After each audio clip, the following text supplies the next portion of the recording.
10 menit aja ya. Halo teman-teman semua, sobat-sobat online semua dimanapun anda berada kali ini. Senang sekali kesempatan kali ini saya Johan Sugandi kembali menyapa anda semua lagi, menemani anda di program 10 menit aja. Tonton ya sampai habis, siapa tahu jadi berkat dan inspirasi gitu ya.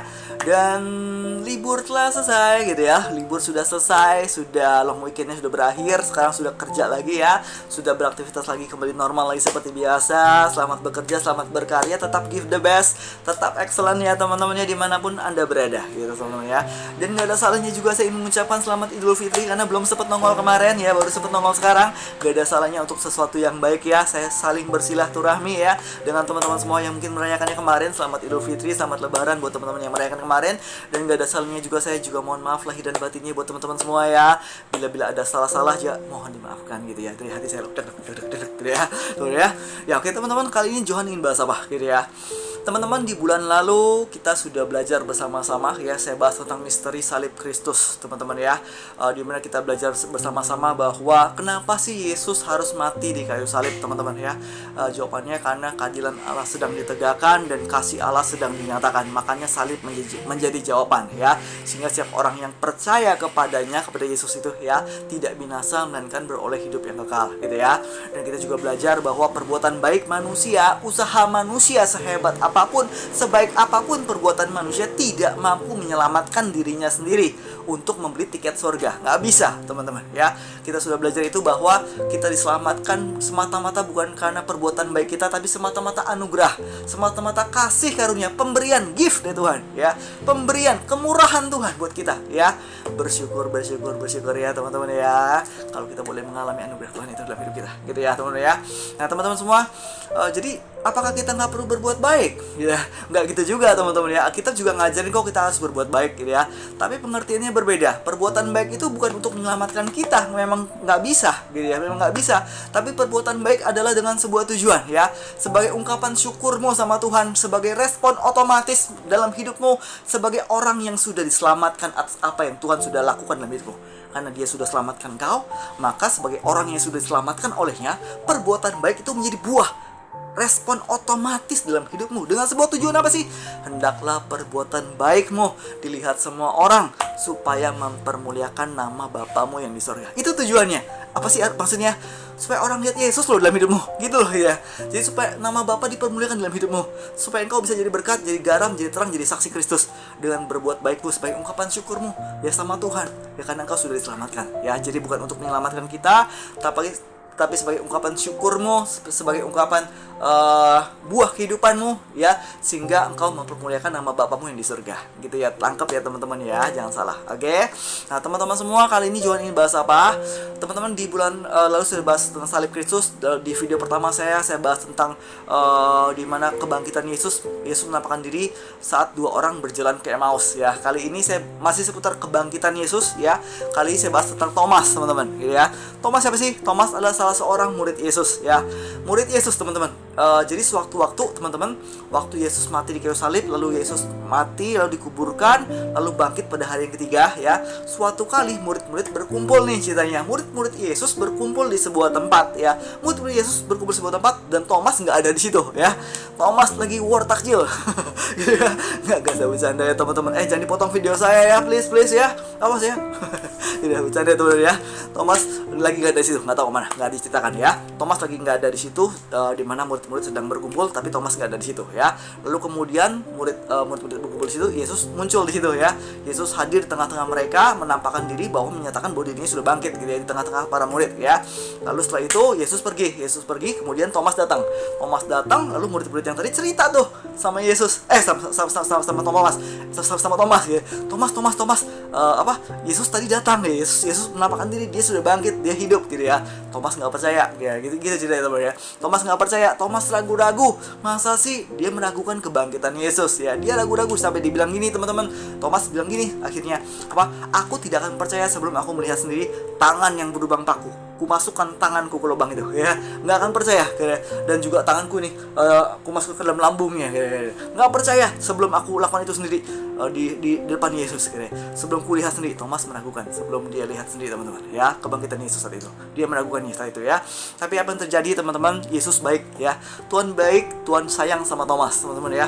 Apa yang terjadi? 8 hari kemudian Yesus datang lagi ya. Kali ini teman-teman, murid-murid sedang berkumpul ya. Murid-murid sedang berkumpul dan Thomas kali ini ada di situ ya. Thomas ada di situ dan Yesus datang lagi saat itu ya. Untuk kedua kali Yesus datang lagi di tengah-tengah para murid yang sedang berkumpul. Yesus hadir di situ.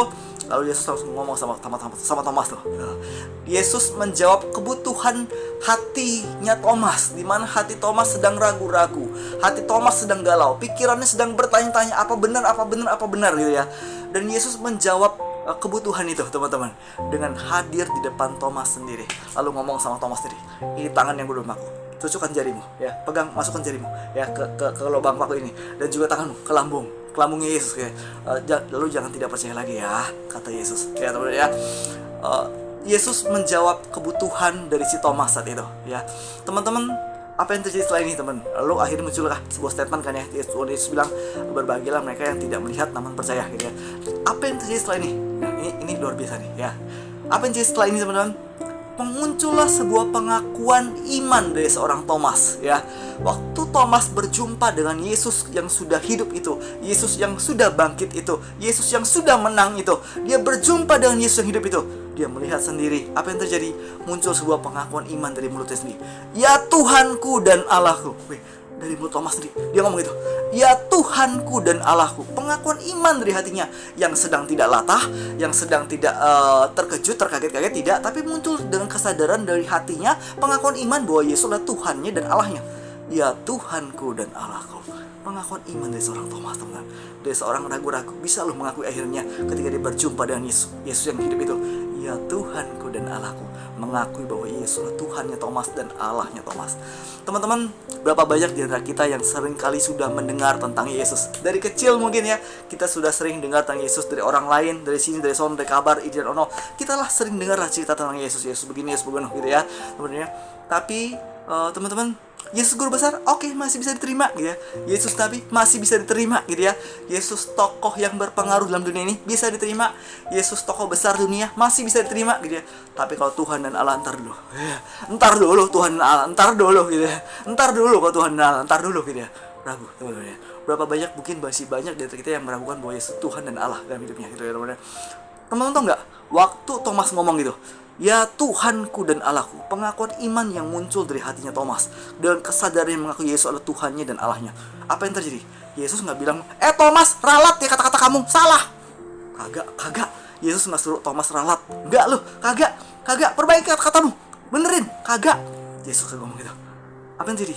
Yesus menerima pengakuan iman dari seorang Thomas yang mengakui bahwa Yesus itu adalah Tuhannya Thomas dan Allahnya Thomas, teman-teman. Yesus menerima pengakuan itu ya. Teman-teman, tahukah Anda bahwa Yesus itulah Tuhan itu sendiri dan Allah itu sendiri ya. Dia sudah ada di dalam kekekalan ya. Sebelum dunia ini ada, segala sesuatu diciptakan, segala sesuatu ada, saya dan Anda ada.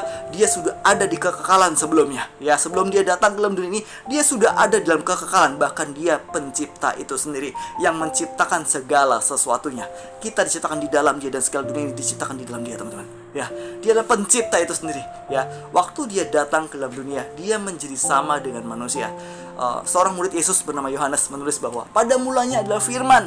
Firman itu bersama-sama dengan Allah dan Firman itu adalah Allah ya. Firman itu adalah Allah. Firman itu perkataannya Allah, pikiran Allah, idenya Allah, perkataannya Allah, itu Firman ya. Dan Firman itu adalah Allah. Dan Firman itu sudah menjadi sama dengan manusia, bersama berdiam di antara kita, yaitu Yesus. Firman itu Yesus, teman-teman ya. Paulus menjelaskan tulisannya bahwa Yesus itu sebenarnya saat dia datang ke dunia, dia mengosongkan dirinya, padahal dia setara dengan Allah yang empunya kekal, kemuliaan sudah dia punya, tapi dia mengosongkan dirinya untuk menjadi sama dengan manusia kayak kita ya, mengosongkan dirinya untuk menjadi sama dengan manusia, mengambil rupa seorang hamba untuk mati di kayu salib, taat sampai mati di kayu salib untuk menyelamatkan saya dan Anda.